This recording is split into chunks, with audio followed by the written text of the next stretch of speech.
On May 25, 1945, Red Fawcett was murdered in a bar at 2462 East 75th Street as his wife, Genevieve, watched in horror. Fawcett was another death in the Chicago gambling wars of the 1940s when the outfit decided to close down the independent gamblers across the city and place a lock on the multi-million-dollar racket. Fawcett and his wife came into the tavern shortly before 10 p.m. They sat at the rear end of the 30-foot-long bar and had a few drinks. Fawcett said he was going to make a telephone call. As he approached a rear screen door on his way to the booth, an assassin thrust a double-barreled shotgun through the screen at shoulder level and fired 2 shots. One blast struck Fawcett in the forehead, killing him instantly. Slugs from the second blast whistled through the tavern. One stopped a clock at 9:59. By the time police arrived, the 20 people who had been in the tavern were long gone. Fawcett had only 40 cents in his pocket and wore an employee button of a war plant, both indicating to police that he was out of the rackets. John Warren, deputy chief of detectives, said, "He was into everything at one time, but now he's out of everything." Fawcett began as a Capone gambling joint bouncer in the late 1920s and drifted into the labor racket. The bootlegger Roger Touhy enjoyed telling a story that, in 1928, Al Capone sent Fawcett and Murray the Camel Humphreys out to Des Plaines to talk to him about falling into line before the real shooting started. Capone wanted Touhy to stop offering protection to the Teamster Union bosses. Sending Fawcett, a reliable Capone gunman, was a smart move. Touhy had known Fawcett for years and was well aware that Fawcett had no aversion to violence. Humphreys, Touhy said, did all the talking and got things off to a bad start, telling Touhy that putting his nose where it don't belong, and that means trouble. "Mr. Capone," the Camel hissed, "is upset at the Touhy, and that isn't good."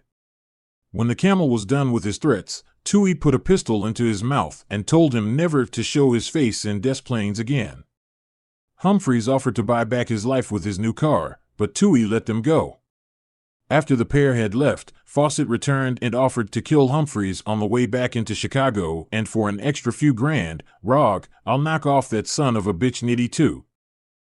Years later, Touhy told the story, or at least a cleaned-up version of it, in his memoir.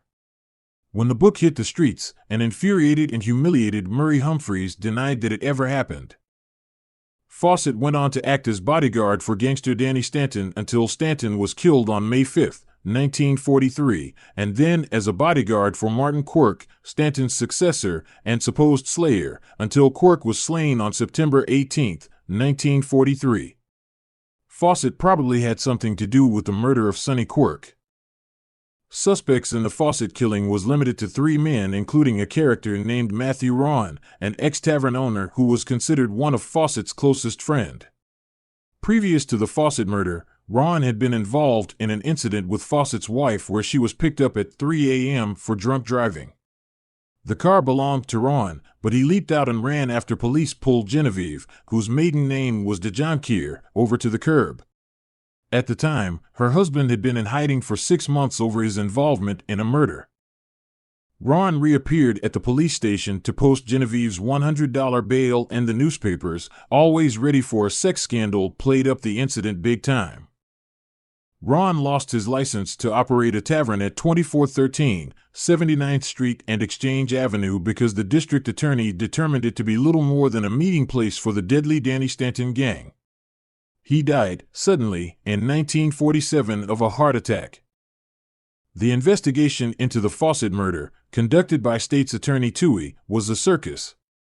A young woman named Rosemary Cushing, age 24, calling herself Annette Capone, the name of Matt Capone's first wife, met with Touhy for 6 hours to discuss her diary, which she said recounted the murders of Jimmy Fawcett, but also a friend of Fawcett's named Jens Larkin, who was shot to death in Matt Capone's Cicero Tavern on April 18, 1944.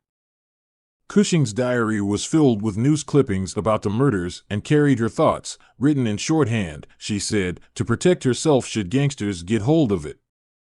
State's Attorney Touhy heard her out and then had her repeat the story to his first assistant, Wilbert F. Crowley. In turn, after hearing the story, Crowley called in Detective Captain Tom Alcock and several FBI agents to hear Cushing's story. Touhy showed her photos of the suspects, and she named each one correctly.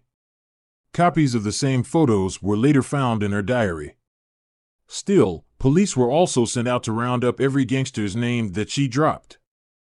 When asked why she had not brought the story to the homicide detail, Cushing said she had told the entire story to Lieutenant Phil Breitzke, head of the homicide detail. Touhy was livid and sent a squad car to fetch Breitzke from his vacation cottage in Minnesota.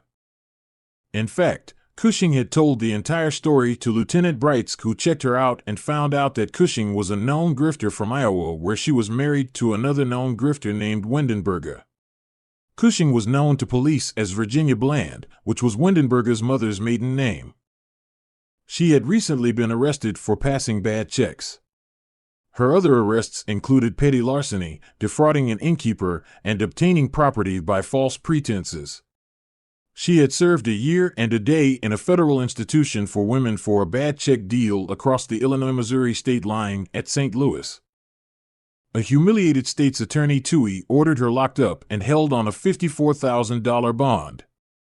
Cushing went on to become an active alcoholic who eventually became sober and became a renowned activist in Alcoholics Anonymous. She lived to be almost 90 years old. Genevieve Fawcett never remarried and raised her daughter alone. She lived to be almost 90 as well.